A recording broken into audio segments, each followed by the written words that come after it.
Welcome to the Animation Happy Hour, a podcast where we talk about breaking into the animation industry over a couple of drinks. All opinions and views expressed in this podcast are solely our own and are not representative of the companies for whom we work. My name is Katie. I'm Garrett. And I'm Ben, and we're all currently feature film animators working in Los Angeles. So today, we are sipping on some very special drinks. We thought about coming up with a pun and Garrett really threw out a few ideas. Don't give me a pun. You guys had some great ones. Such as the Inspiritai. I think this is the Inspiritini or the Inspire Sour. So you might guess that the topic of the day has something to do with inspiration or inspiring. But I was in charge of buying the drinks, I think, and ultimately laziness took over. So you weren't particularly inspired. Yeah, exactly. To get these cocktails. So we went with some ready-to-go canned beverages. That's right. You want to talk about them? Yeah, they're very good though. So we've got a Cali Squeeze going on here, and also a Cosmic Crisp.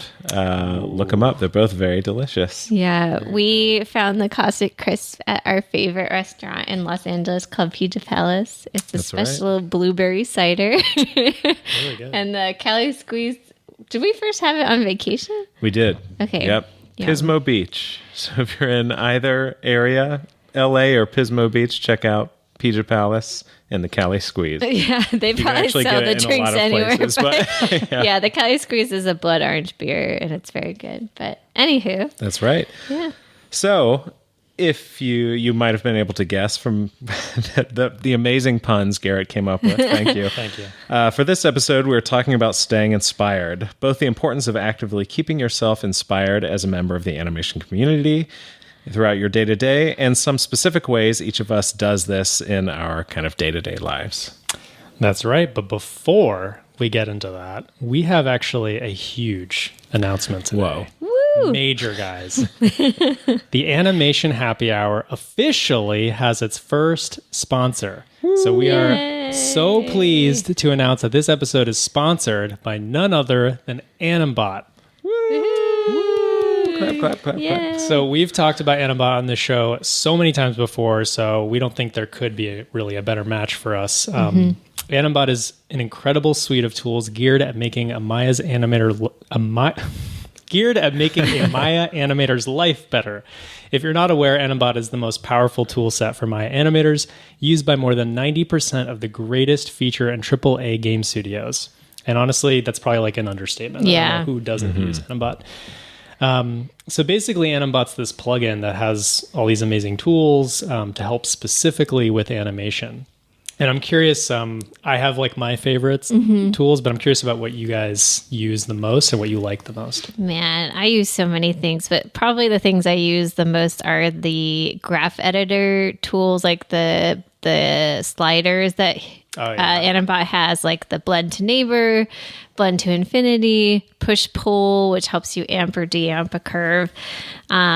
The curve, there's a slider to add noise or reduce noise and smooth. Yeah, it's just so powerful and makes your life so much easier. Yeah, it's absolutely incredible. Some of my favorite things are definitely their temp controls. Oh, yeah. So it's basically this super intuitive, way better way of doing constraints, where you get kind of a visual representation of the constraint, and it always gives you like an extra node that you can animate on top of, and it's really flexible and fast. And what I love about it is I'll create all kinds of different relationships. In animation, I'll be like, oh, I want to see, the head in relation to the hips now, but now the head or the hips in relation to this other object that's not even part of the rig. And Animbot makes it really easy to do that. And another one I absolutely love is their rotation order tools. Rotation orders are one of those things that everybody runs into, but it's like not talked about a whole lot. This is like, and when I say run into it, I mean like when you have gimbal lock on things, because, no matter how much planning you do as a rigger or an animator, when you get into a shot that you're animating, eventually you're probably not going to have the right rotation order for whatever situation you're in, whether it's a character like hanging upside down or flipping, or if it's just like IK hands and they're doing crazy things. Animbot has this incredible tool that allows you to switch rotation orders on the fly, and it will even suggest rotation orders to you, where it kind of looks at your animation and is like, hey, it seems like the rotation order is currently, XYZ, and we think it'd actually be better if it was, ZYX in this instance. Amazing. And it's like unreal. It has saved me so many times. And the big thing I forgot to say is that it preserves all of your animation and changes the rotation orders. That's awesome. In default Maya, you can't do that. So those two things, temp controls and the rotation order tool, those two things alone, I know have saved me weeks and weeks of my life, probably months. Yeah. I absolutely love them. It's honestly problematic because when you don't have animbot, you're so used to it, you're like, I don't know how to animate anymore. Yeah. That's right. You guys listed two of my top things as well. But one of the things I really like as someone who creates a lot of really scrappy rigs that I appreciate that Animbot has is they have snapshot default pose, which is this little button where you can select all your controls, snapshot the default, and then it allows Animbot to, you have a button for setting your rig defaults. And then you also have a button for mirroring. So you don't need to be a fancy rigger to use mirroring. And I just find if you're someone who makes kind of, really scrappy rigs that aren't necessarily super high end feature film quality, you can get so much out of even just things like selection sets too, little buttons. And I really like that stuff for my own workflow. Oh yeah. I'll totally echo that. I've been in the situation where a director has asked me to just completely mirror my animation, the entire shot. And you're like, oh my God, how do I do that? And then magically Animbot has a button for that. And you can just mirror your entire shot so it goes the other direction. And it works perfectly. That saved me so much work from a total reblock to just preserving everything I had. It's amazing. So if the listeners are interested in checking out Animbot for yourself, we encourage you to visit animbot.ca and use the coupon code Animation Happy Hour, which is all one word, at checkout to receive a 15% discount on a new purchase of an Eco or Pro Edition license. I'll say that again because that was a mouthful. Use the coupon code Animation Happy Hour at checkout. All lowercase. To receive a 15% discount. I think this coupon code lasts for just until the end of the year. So check it out today. Woo, woo, woo. Thank you, Animbot. Thank you. Yay. So that brings us to the meat of the episode. And we wanted to start by discussing a little bit, why did we want to do this episode? Why did we want to talk about staying inspired or getting inspired? And for me, I think it's really easy to think about inspiration, especially in the creative field, as something that you're struck with, struck by lightning or something. I think we all have that image of the writer who has writer's block, and then all of a sudden they're blessed with this creative idea and they can write. But in practice, I think we all experience inspiration as something that we actually have to actively pursue and kind of take part in and seek out. So as we've gained more experience in the industry, we kind of have more and more ideas about what inspires us, what recharges us, what we can go to when we have a moment where we're feeling burnout or we're feeling like we don't have any ideas. What are the kinds of things that we do, or what sorts of things do we watch, or who do we talk to? All those things to get inspired. I think that was beautifully said. Yeah. And for what it's worth, I think this is, it can almost sound like a soft subject, staying inspired, whatever. But for me, this is huge. And it's what separates to me a professional from a hobbyist or something, because you need to be able to perform at a certain level, kind of regardless of how you're feeling at any given point in time for 40 to 70 hours a week, which is challenging. So I think this is yeah, it sounds a little soft initially, but I think this is one of the most important parts of being an animator, frankly, or working in any sort of, frankly, anything. I hesitate to even say artistic field, just kind of anything where you need to perform at a high level. This is paramount. I'm echoing what you guys are saying because I feel like probably all of us at some point have felt not inspired. And Totally. sometimes when you're not inspired, it's really hard to get back and work 40 plus hours a week on something. So this is funny because we haven't told each other what are picking for our, so I'm very curious to hear your guys's and to learn from likewise.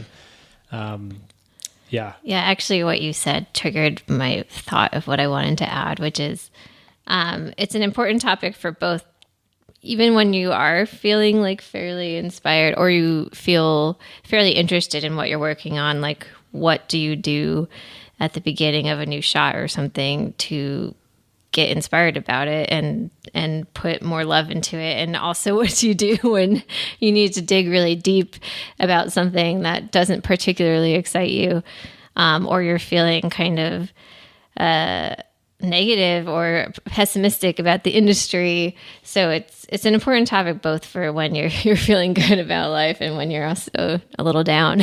Yeah. Oh, totally. Yeah. There was this is a little off tangent, but there was that talk recently that someone brought up at work about how to stay inspired doing like small shots. I don't know if you guys were there for that, but yes, I loved that. Yeah, I was like, that's such a topic that I feel like it's so important because not every shot you're going to get is going to be this like sexy acting, shot. You're going to get a lot of like, okay, background character doing this thing, and how can you make that fun for you? Like, how can you enjoy the process of animation?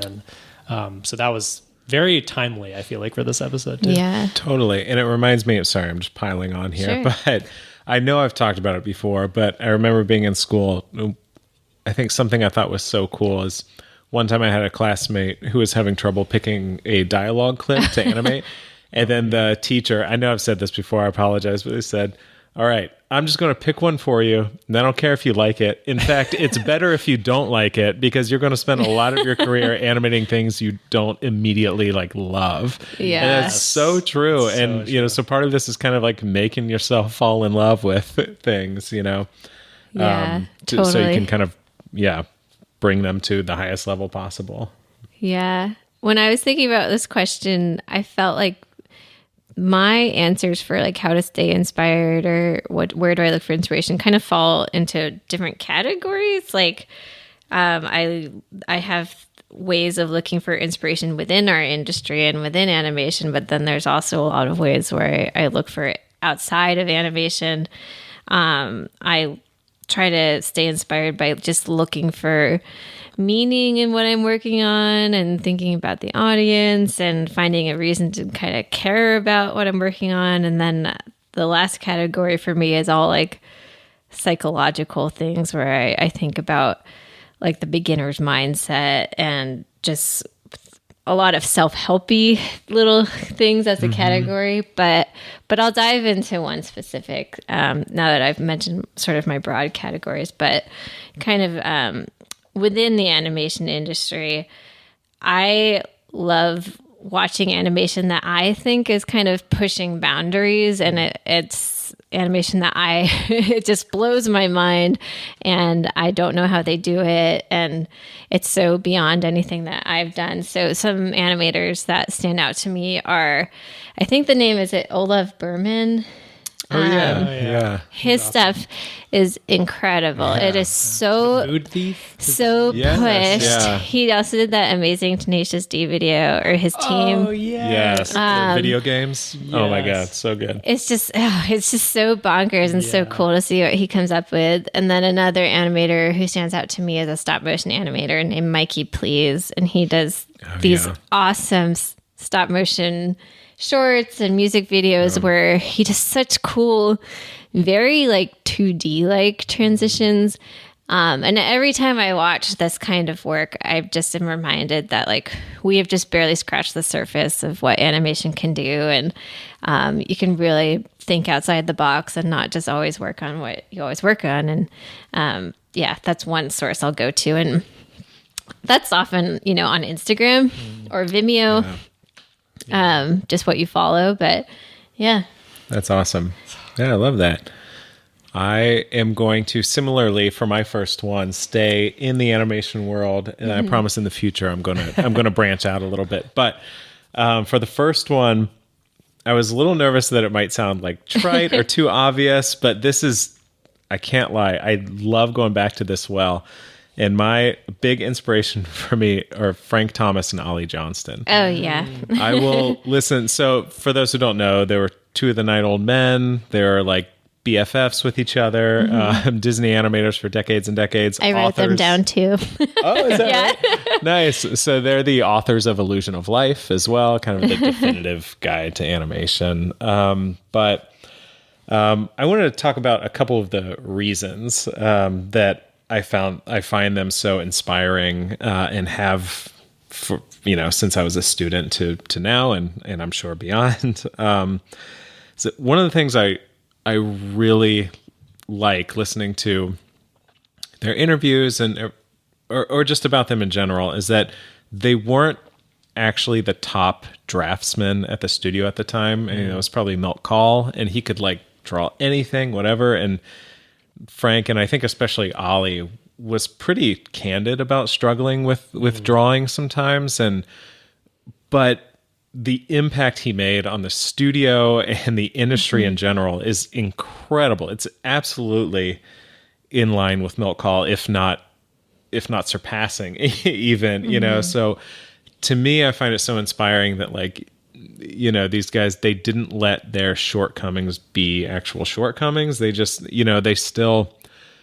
I'm still always trying to become the best draftsman they were. And they were, comparatively incredible draftsmen, but still, it wasn't like what they were known for, but they still brought like so much heart and so much entertainment and contributed to their movies in such an incredible way.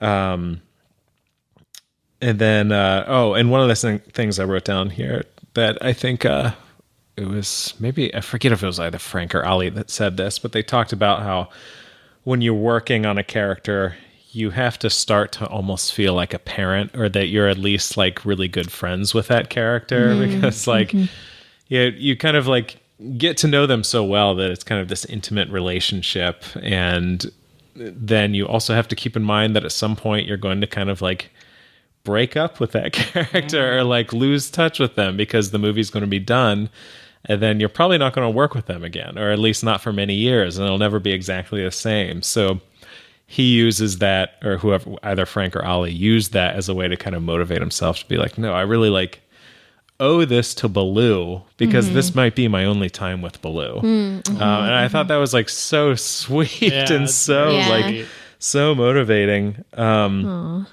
I just wrote down that I love both the humility and objectivity about their work. I remember in an interview, Ollie was talking about kind of some of the first scenes he animated at Disney and kind of what higher ups liked about the work and kind of why he rose the ranks. But this, in the same breath, he also talks about like, oh, there was a lot of stuff I really struggled with, and it's not necessarily anything to write home about.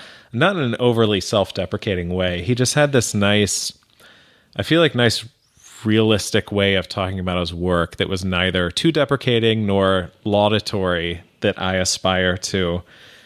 And then lastly, I'll say, I think with them, they really illustrate the value of relationships in the industry and just in life in general. And I love it. There was these two guys that are like best buds for decades and very much had a life outside of work. And it was, their friendship wasn't a distraction from work. It actually enhanced their work. Yeah. And I think it's so easy in animation or anything creative that requires many hours of like isolated work to get super isolated and super hermit-y.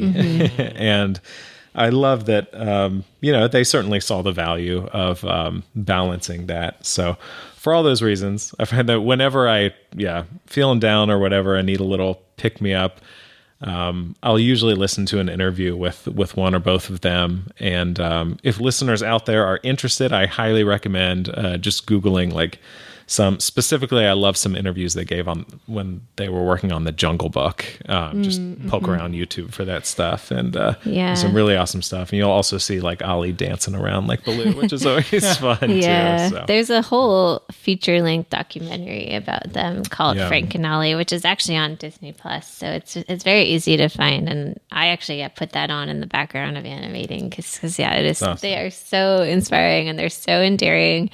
And for me, I found it inspiring too, as like seeing two guys that did it for their entire career and are still passionate about it, even when they're, in their 80s in this movie. And they were just it was so reassuring just to see, oh, wow, like you really can make a full life out of this career and be just as passionate about it when you're old. So totally. That's so cool.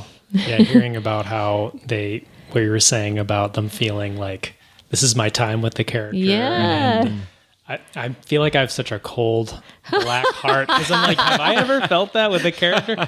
But it might have been reflective of like, in 2D, weren't they kind of assigned like a character for like the whole movie? Yeah, there was certainly more of that. Yeah. Because it did get a little closer. Yeah. For us, it feels like a little bit more like, okay, some people are cast on like the same character throughout, but there's a lot of like hodgepodge, like jumping around. But to your point, I'm so glad you said that because I think it's fine if it's not something that comes naturally, but I think you can totally just like remind yourself, be like, hey, this might be your only shot with whoever, or with these couple characters, or you might even if you're on the movie for a really long time, you might work on a character in like 4 sequences, and then that's it, that's your only time. So I find it really valuable to kind of consciously remind myself of it. I'll echo that idea and expand it to like just the fleeting nature of a project in general.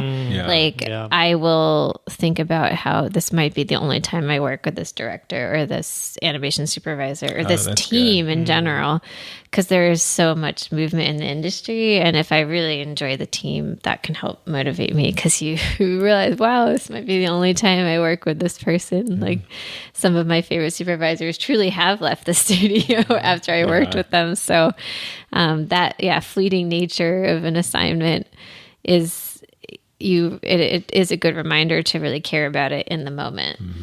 It's true, and it's like not guaranteed that your team is going to be awesome. Sometimes you have to work with people you don't necessarily like. So if you do have a great team, to recognize that, be grateful, and like you said, just like embrace it. And it's win-win. If you're having a tough time, remind yourself it's fleeting. Yeah, that's true. Like it's limited. Yeah, that's true. Wow, you guys did such juicy ones. I feel like now I'm like, okay. That's the beauty of it. It's anything. It's everything. Well, I have one that's a little bit of like feels like a detraction a little bit, but it's like I'm excited. I was asking myself, I'm like, what really like inspires me? And one thing that tends to inspire me is creators. Doesn't have to be animators, but someone who creates something in a way that feels really accessible, like feels like almost like I could do it, right? I start thinking like, oh, I want to make something like that because he did it this way. And I can give an example. Have you guys seen Bo Burnham's Inside special? Yes. Like, love it. And I felt the same way after. Yeah. Oh, sweet. Yeah. So if you're not familiar, Bo Burnham, stand-up comedian, he did a special on Netflix called Inside, and it was like basically him in his apartment.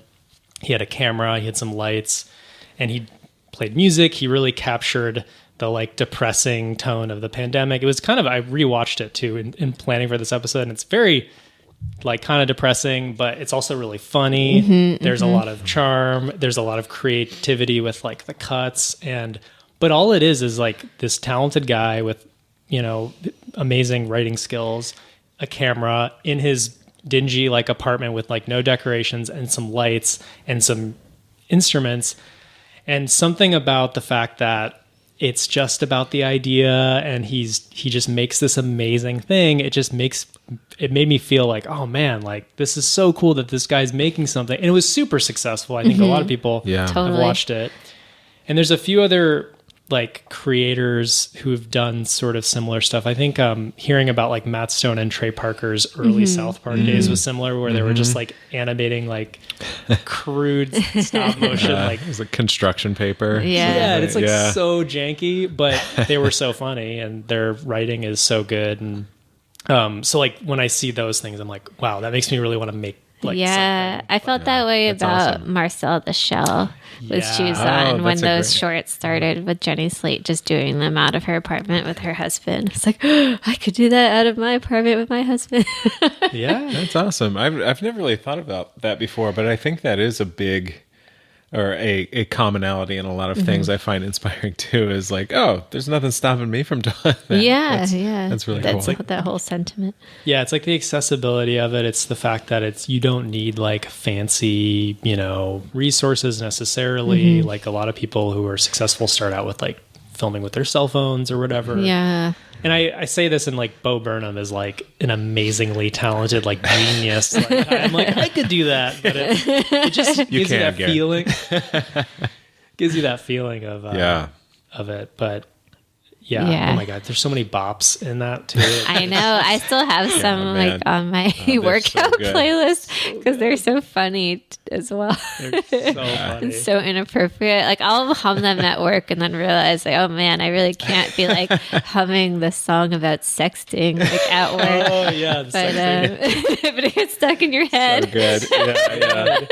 I hope that Bo Burnham is okay though, because that was a very like it was during the pandemic. It was during the pandemic. So it was dark times all around. Bo, if you're out there and you're listening to this, we love you, buddy. We love you, and you are. I kept watching like interviews with him after because I was obsessed. I was like, what's the story behind? There's not that many interviews about that special. But, I don't know. He had this is a little bit of a tangent, but he used to do stand up, and then he started getting like panic attacks, and so had to stop. Oh yeah. And then during Inside, he talks about it. He was like gonna go back to doing stand up, and then the pandemic happened. So he's like, fuck. But yeah, he's just an interesting guy. Yeah. Actually, what you said relates to my next idea, my next answer.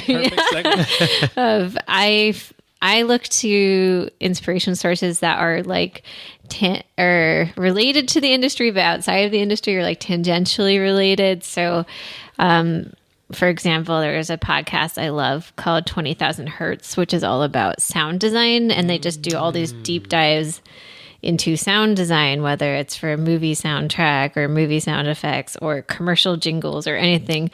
But it is so good. Yeah. But I love it because it feels so relatable, where they're really going into detail about how much work is put into that part of the industry or whatever, and it just it feels like, I don't know how to describe it, but it's just so, it has so many echoes of what we do in animation with all the details we put in and how much work we put in and the layers we put in. But it's just slightly different enough that it doesn't feel too close to home, and I still feel like it's like leisure to listen to it, but it's informative. Another example of that would be like a story or a screenwriting podcast I listen to, which is called You Are a Storyteller, where they just talk about story structure and scripts. And again, it's not exactly what I do, so it's not too close to home, so I don't like burn out on it, but it feels like I'm still expanding my brain, but it's still leisurely. And then you just appreciate a different part of the industry. And this is like the most removed, but I'm going to add Great British Bake Off in there. Oh, yeah. Nice. Because it's like you're just watching people make something that's extremely creative and get immediately reviewed on it, and they get feedback. And that process of watching them get feedback feels exactly like dailies. But then it's like this very pleasant show where they don't, it's not the end of the world when they get bad feedback, and they just learn and grow. I've So, yeah. literally used that to kind of comfort myself at times where I'm like, if there's a baker you really like and they have a bad bake, Yeah. it doesn't exactly. change your mind about that baker. You're like, oh, I don't like hate that baker now, or I think that baker sucks. And I've literally thought the same thing in dailies where I'm like, okay, that didn't go how I wanted, but I have to have faith that everybody's not going to like hate me now. Yeah. Or like, Totally. you know? Yeah. I guess what it boils down to is like finding inspiration in other people being creative in other industries. Yeah. It's not very eloquent, but No. just, yeah, seeing That's great. creativity in all forms inspires you to be creative in your form. Actually, that dovetail. Garrett, were you about to say No. something? Okay. Because that dovetails perfectly with what I was about to say. I promise we did not discuss any of this. But yeah, mine is very similar, almost the same. But I just would say I wrote down other people devoted to their craft. Oh, yeah. Yeah, So totally. there's a number of things that could be. I put down to extra points if it's a little fringe, because for whatever reason, I love when people are kind of devoted to something that, like, I don't know, the average person would Growing be like, hot chili peppers. why is that? Yeah, that's right. Well, yeah, I didn't even think about that. But so I just wrote down a couple of examples for like I love like the show Chef's Table, where like they talk to different chefs and you kind of see these craftspeople, like, even though I have no interest in doing anything like that, I so appreciate like the devotion of time and effort to this thing. And I loved, like, there's a great episode on the podcast, Stuff You Should Know, about Charles and Ray Eames. They're the people who invented like the Eames chair you might have heard of. And, like, okay. incredible Gotcha. That really designers, fancy architects, everything. Yeah, chair. yeah. And Eames chair is like, tens of thousands of dollars. Okay. And they just have like, I just love learning about Yeah. people like that who like were really, and you could say, oh my God, like, you're famous because of like a chair or a building or whatever, but I think I just love people who are super passionate about something and then put in the time and effort to become like masters Are of you it. going to talk about our favorite show, Oh, I don't know. The Go Repair ahead. Shop? Oh, the repair shop? No, but please go on. It's a great example. It of is that. yeah, please. Okay, our other favorite show is this British show, again, called The Repair Shop, where these master artisans repair old antiques. So there'll be like a clockmaker who repairs an old clock, or a woodworker who repairs whatever old wooden antiques they bring in. And but it's similarly very therapeutic because they're putting in so much work into mastering Yeah. this craft, and there's just amazing artistry, and it's so detailed and so sometimes very tedious what Yeah. they're doing, which feels again relatable to animation. Yeah. But like you were saying, just people that are entirely devoted to their craft. Yeah. Yeah. And it just, I don't know why even it invigorates me. I'm just like, yeah, like, we're on the same team. Like, we spend like inordinate amounts of time doing these things that other people might think is kind of crazy, but we think it really matters. And like, we're, I love that. Amend to that. Yeah. I Yes, was thinking please. about this, like, I was talking about this with my friend the other day. Like, yeah, what we do takes so much time. It's so tedious. And I think we all connect with these other creative people because they're doing similar things that were like so tedious. And now with like a little bit of a tangent here, but with like AI and like the way people are just like, oh yeah, you can like fart out some animation. Just like this prompt. It's all about speed. And it's like, no, the thing that makes this rewarding for us and the thing that makes it fun is the kind of struggle to do it and like the complexity of it. We don't want to take away the process of making things. Like, that's kind of like the joy, and that's when you learn. So I think seeing that other people were like, oh yeah, like, this is so cool. They're just doing what they love, and it's hard. But that's what made me think about it, because now it's all about like, how can we shortcut the way we do everything? Totally. Actually, you brought up AI, and I similarly wrote down that I'm inspired by wanting to prove that the human element is worth it. And like wanting to prove that my work is better than what AI can produce. So I like don't want to half-ass it. So it's not hard to prove. Yeah. AI stuff is garbage. But I find it motivating though, where it's like, no, like I want to show like it is worth it to, you know, employ animators and really put in all this time into each shot. Oh, totally. Yeah. 100%. Just to wrap up this point about or just kind of being inspired by other like you know people who are devoted to their crafts. One person I wanted to call out who I'd written down, who, and again it's like not super related, but it was I feel like when you're younger and you like before you've decided to go into animation, you keep getting or pursue anything creative, you keep getting these little like moments in life or little thing where something just like speaks to you in a way that maybe it doesn't other people, and then that's like a sign to you that like, oh, maybe I should do something like creative or in this world or whatever. And one of the moments for me was seeing the origami work of Akira Yoshizawa. Wow. And he's unfortunately passed now, but he's the man who is generally credited with kind of taking origami from a craft to like an art form and pioneered this method of quote unquote wet folding, which is like where you kind of, it's still origami, but it can become like even kind of more sculptural because there's like curves and stuff in it. And he's this guy, you know, in this culture where like, I don't think origami was seen as anything super, super special. And it just spoke to him and he pursued it and made it his life's work. And I just found it so inspiring. And the work itself, if you're unfamiliar, look it up sometime. He is like the most beautifully appealing, fun little, he also, a lot of his stuff he does animals, which like speaks to me because I like animal stuff too. But yeah, every now and then when I'm feeling out of it, I'll go and look up his work too, because I'm just like, it's like this pioneer who kind of went and pursued this like silly thing, but then it like elevated this entire art form to like a new level. And yeah, just a quick thing. Just wanted to give that guy a shout out because it's just something that spoke to me when I was younger and kind of helped put me on the path of doing something creative. Cool. Do you do origami now? I don't. I didn't. Yeah, I had. This is the first I've ever heard you mention. Yeah, Ben was like, no. yes, and just like whipped out like all this amazing. No, I don't. But actually, I've wanted to do like some project where there's like a character who's kind of like actually I love that we worked on Kubo where there were some stop motion origami characters, and I thought it was so cool, and I kind of want to do something like that in the future. But haven't done anything like that to this point. So no, Akira would be disappointed in me, but I still appreciate it. That's so cool.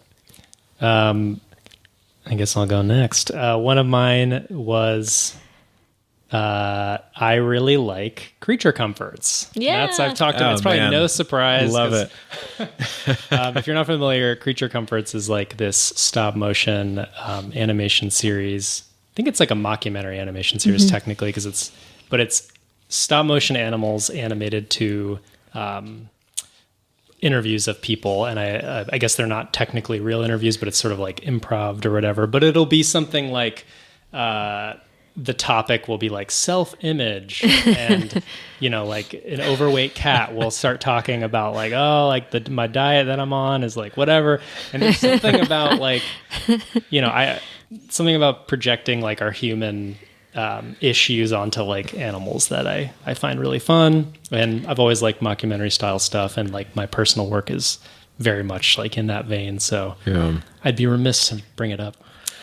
Oh man, it's so good. I love it. Yeah, I don't even know what to say. I can't even explain why that. I do hits think a special that chord. was like one of my earliest influences because the first Creature Comforts came out pretty early. It's all Aardman, if we hadn't mentioned, but I remember renting like a tape of VHS of Creature Comforts from my local movie store and watching it That's awesome. Yeah, and I loved like the leopard so much. Who is talking about how he needs more space, and it's like this Brazilian voice, I think, talking about like needing more space, and like more meat in his diet. You guys just have to watch it. It's so good. Yeah, it's good.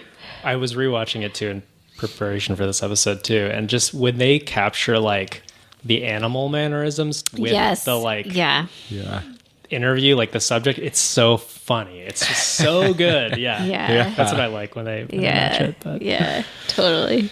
Ben, were you going to say something? I feel like I stomped on you. Oh, no. Aggressively. No, I don't think I had anything good. No, but your contribution was perfect. Sorry, it's just a little one.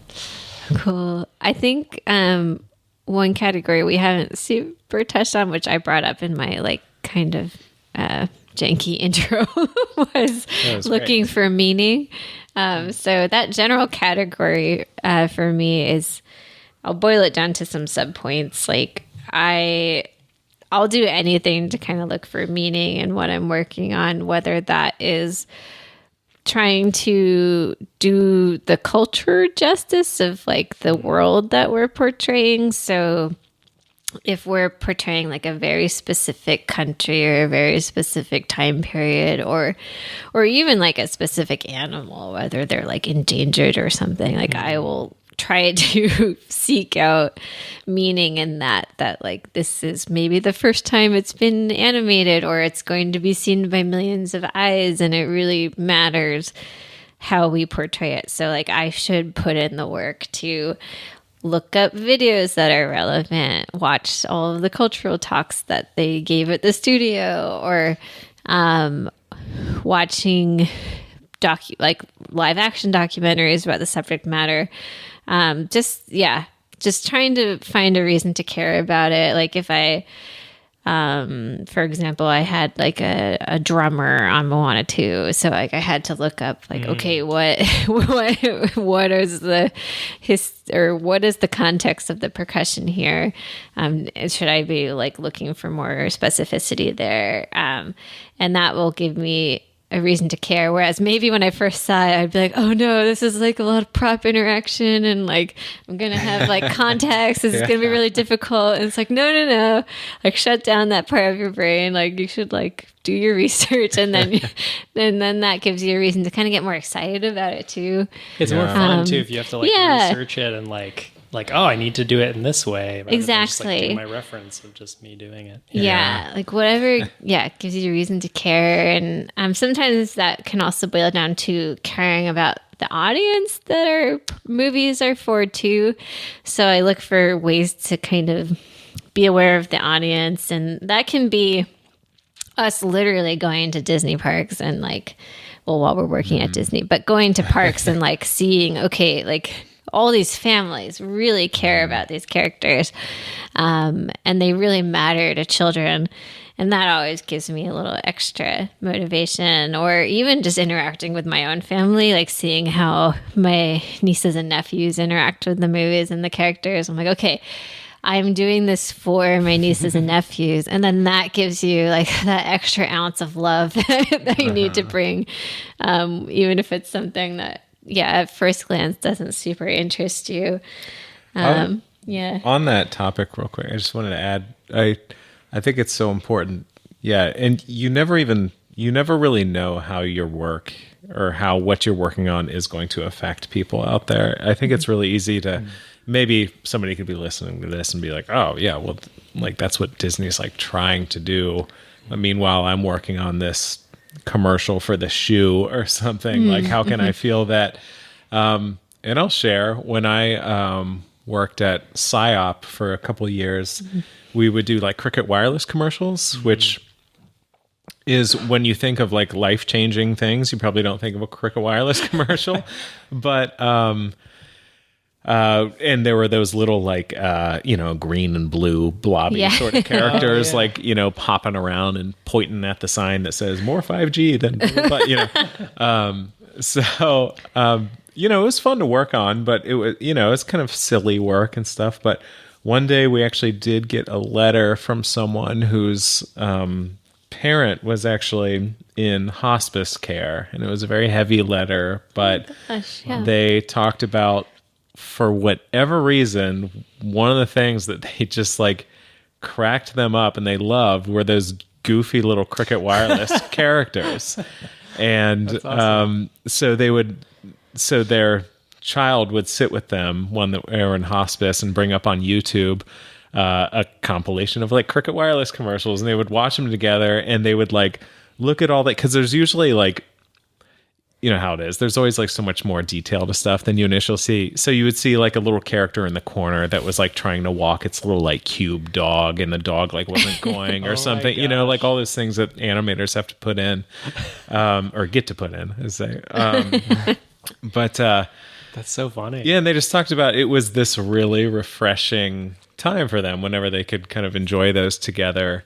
And I certainly never had that in mind when I was animating those things, but it was so sweet and so rewarding to hear. So you just never know, you know, keep it in mind that it's kind of an honor and a privilege just to do anything that will be seen or consumed by anyone else, and you don't know exactly how it's going to be taken or what it'll mean to someone. So yeah, give it your best. Awesome. Yeah, you got that feedback. That's amazing.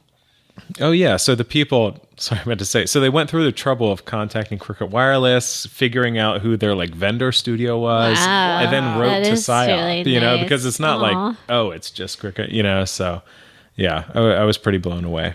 And even if like you don't get that amazing feedback from someone in like hospice care or whatever, which is fantastic, like I feel like you can find meaning yourself too, because I bet some people animating, it's like, oh, this is like, I can experiment with like cartoony animation with the Cricket commercial, or like, like kind of like what you were saying, Katie, of like finding your what turns you on about the shot. Yeah. Is that a thing you could say? That, You're right. Okay. Yeah. I feel like the woo-woo. Focus on that. I feel like the woo-woo version of this is like, find your why. Like, why do you care about this? And sometimes you have to dig deeper than other times, but there's always something you can bring to it. And you'll get there. You'll get turned on eventually. oh boy. I mean, that might work for some people. Just wait until you're turned on. That's the advice we have. Oh boy. It's off the rails. I think, but I keep remembering, I think it was Ben a while back, you were like, every shot have something that you learn from or something. Right, and I always think about that because I think it's such a good point. But yeah, sorry. Just being self-referential. Thanks. Yeah. Oh, but yeah, that's the other side of it, is that you can, for lack of a better way of saying it, you can get selfish with it too. Be like, all right, well, what's in this for me? And honestly, I think that's a great way to go about it sometimes too, where you're just like, oh, I'm not feeling it, blah, blah, blah, but you know what, I'm going to polish the heck out of this foot. Or like, I'm going to experiment with making this a little snappier than I would normally, and just see how it, you know, and just experimenting. And yeah, it's like almost like exercise for your brain, where you're like, all right, I'm just going to go to the mental gym for a little bit on this shot. And, totally. So cool. Well, how are we feeling now? Okay. Do you want to move on? Anybody have anything else they really wanted to say? This is not one I like thought about talking about, but I felt like, I'm curious to hear your guys' take on it. Getting away from animation entirely. Yeah. And, you know, like, totally. I just went on this trip, went camping and hiking with friends in Utah, and it was like nothing related to computers. It was very much like touch grass. And I don't know, like, all three of us, we work in animation, so like 40 plus hours a week, we do it. And sometimes the best thing for me to get inspired is like getting the F away and just like taking a moment and then coming back excited to like get back into it. But I want to hear your guys' thoughts on that. Oh, definitely. Yeah. I do think traveling is like, it's just so therapeutic to, one, not look at a screen, but then two, live life and like observe people and be inspired by the world. Like, we went to Spain last year, and I remember we went to the the Moss Cathedral, which in Spanish is it the Mezcla Catedral? I can't remember. Perfect. Oh my But gosh. that I was so inspired by that. It was this amazing religious site where it had started as a mosque like over 1,000 years ago, and then eventually the Christians took over. And what I thought was so cool was there were so many layers of history and layers of artisans who had worked on it. And I found it so inspiring because it was like, I thought, okay, if I was an artist in 1300 Spain, like maybe I would have worked on this. Like this would have been the main artistic outlet. And these artists never saw the final product, or like they never saw it finished. So that was a moment, where I stepped outside of the industry and was just so inspired by traveling. And then, I feel like we are always, Ben and I, like observing people and just thinking like, oh, that's a fun walk, or like, oh, that's like, wow, that guy has such a great voice, or I don't know. And then you like want to bring it back to your animation. No, I'm glad you brought that last bit up too, because of course there's a whole budget aspect to traveling and stuff, but that, it doesn't have to be an opulent big thing. Just like any time away for the computer, whether it's, a week or just your afternoon or whatever, can be so valuable. Just to introduce a little more balance to your life. And like Katie was saying, be inspired by whatever, be it a building or I love whenever we're like stopped at a stoplight and somebody's hustling across and we're like, oh my God, look at that. We've got to put that somewhere. Their left arm isn't moving at all and the right is just all over the place. It's so fun. And you're like, that would never get approved. That's what we always say. But we'll go to the zoo all the time to observe animals and people. For sure. And it's, I totally agree. You need that time away and to observe. Otherwise, your stuff's gonna get repetitive too. Like you need to bring new influences in, and And I find myself too when I like take vacations and stuff, I'm more excited to like come back and like oh, now I'm like ready to animate again. I just for definitely. Sure. The last point I wanted to mention, which I might fumble through a little bit because it's more abstract, it's just kind of I do a lot of study and research in like self-care and psychology, and I mean, mainly that I say research. Mainly that's me listening to podcasts and sometimes reading books, but I guess like a lot of that helps me learn to. I'm trying to think like some lessons I learn and relearn and study all the time are like the importance of the beginner's mindset, and just trying to really nurture the growth mindset in general in me. Like I really gravitate towards the fixed mindset, and I'm always like, oh, I'm just bad at this. But learning to change that, or just, it's really a practice for me, reminding myself over and over that it's much more helpful to have a growth mindset where you think, the more work you put into something, the more study you put in, the better you can get at it. And that for me manifests in constantly listening to podcasts that kind of echo that theme, or reading books that echo that theme.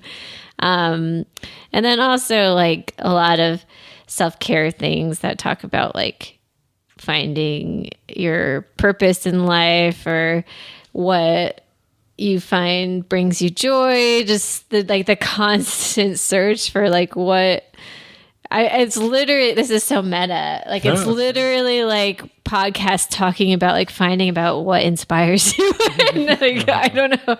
But I do find that stuff extremely helpful for just kind of, I guess, zooming out and like really seeing the big picture of your life and seeing trying to contextualize your career and how it fits into your life and how you can make your career serve you, and kind of serve your morals, serve your goals.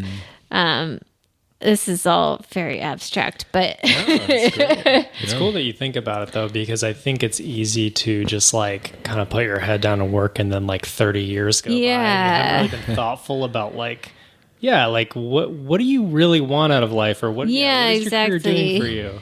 I get that. I understand that.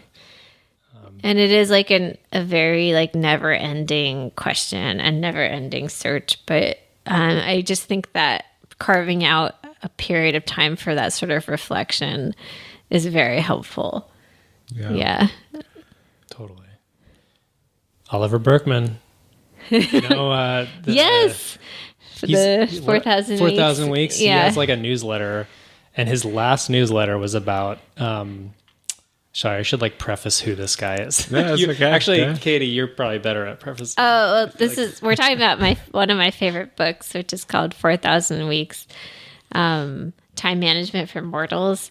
And the author is Oliver Berkman, right? I believe his name. Yeah. But yeah, he has a newsletter, and he sometimes shares little like tidbits. And his last tidbit was about stopping work, like being okay with like setting a limit and then stopping, and then being okay with that, and why that makes us uncomfortable. Like we feel like we can work more sometimes, and I don't know why, but for some reason, what you said made me think of Oliver Berkman. Oh yeah, totally. Or it's just thinking, he's so good at looking at the big picture. Yeah, Totally. And like not wasting time on things that don't really serve you.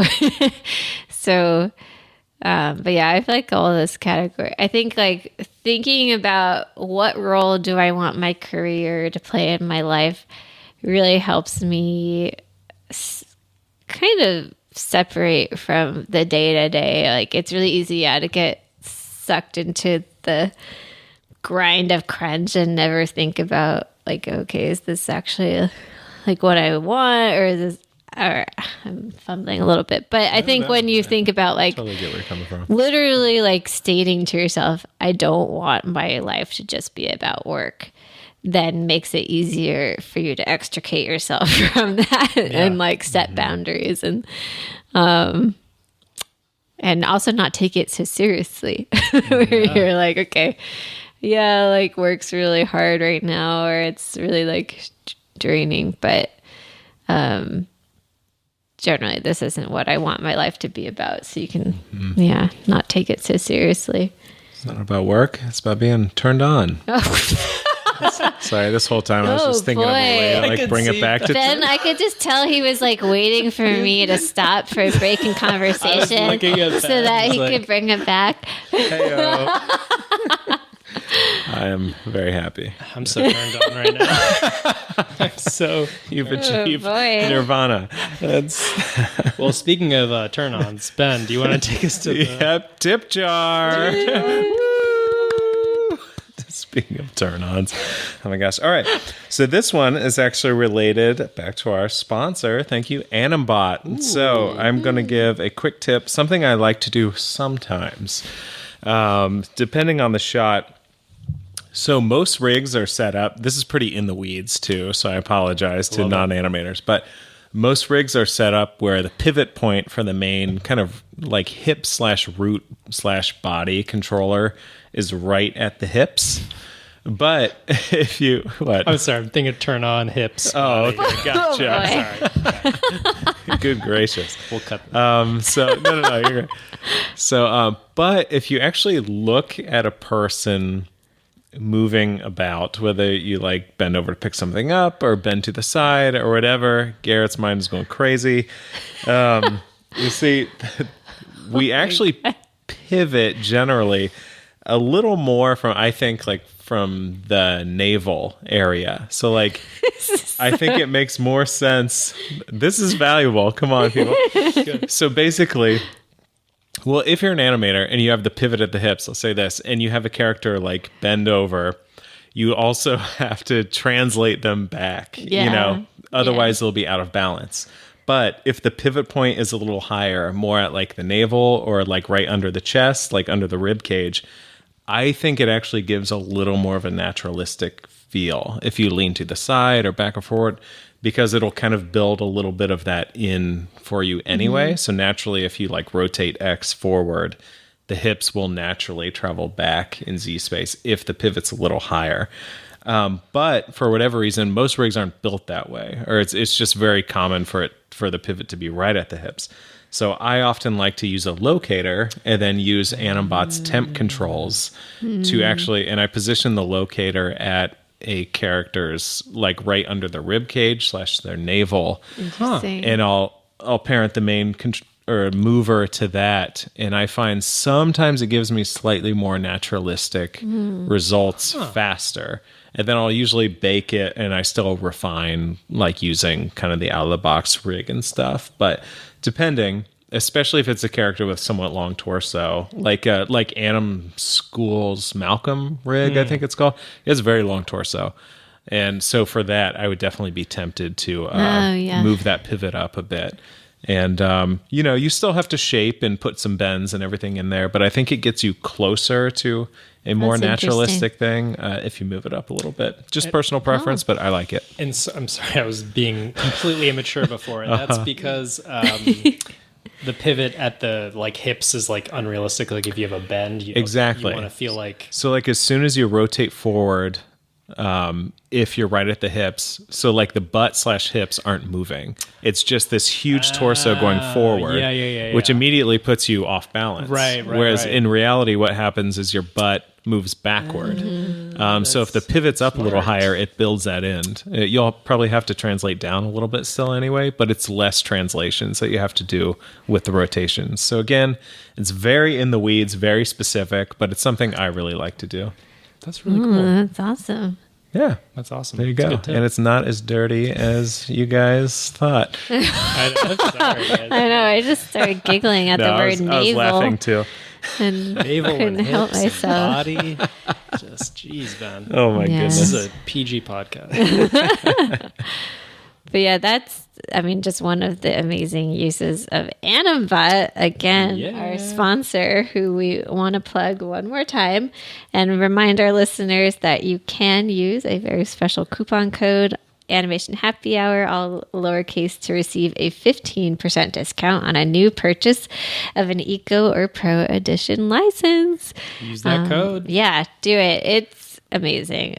I honestly don't know any animators that don't use it. So And it's to the end of the year 2024, right? Yes. So So get it do in there quick. soon. Yeah.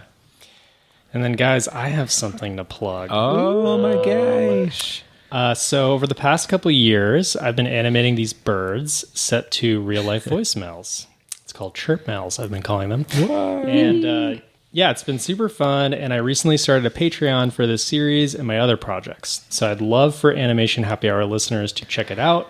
Patrons get early access to my animations, behind the scenes content, credit in my videos, and more. As a special offer for Animation Happy Hour listeners, if you join my hatchling tier and message me on Patreon telling me you're a listener of the podcast, I will give you a set of limited edition stickers and a welcome card. Very fancy. This is an offer I had when I launched, but I sold out. But I saved some specifically for Animation Happy Hour listeners. Aww. Just for you guys. But I'm going to keep giving them out until I run out of them. So definitely consider joining. And I'll put a link in the show notes. But I think it's... the link is patreon.com/Garrett_animates. But Also, hatchling tier. Are you kidding me? So cute. Yeah. it's all Amazing. bird themed. Thank you, Ben. But yeah, and then otherwise, we would love for you guys to hit us up on social medias. We got Instagram, and we have our websites, animationhappyhour.com.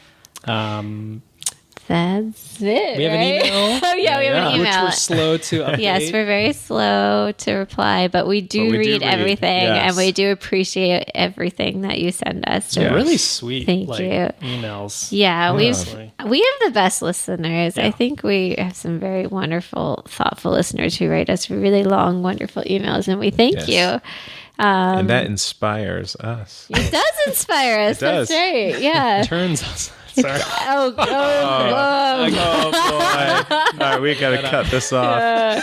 But I will say the last thing I'll plug is we do love your reviews. So if you can review us, and hopefully give us 5 stars, but we get it if you But we'll have take feedback. it all. We understand the value of feedback. It's okay. But yeah, Sorry. we love your reviews, especially on Apple Podcasts. It helps people find us. Yeah. Yeah. That sounds great. So this has been Garrett. Ben. And Katie. Thanks for listening and happy animating. Woo! Ting, ting, ting, ting, ting.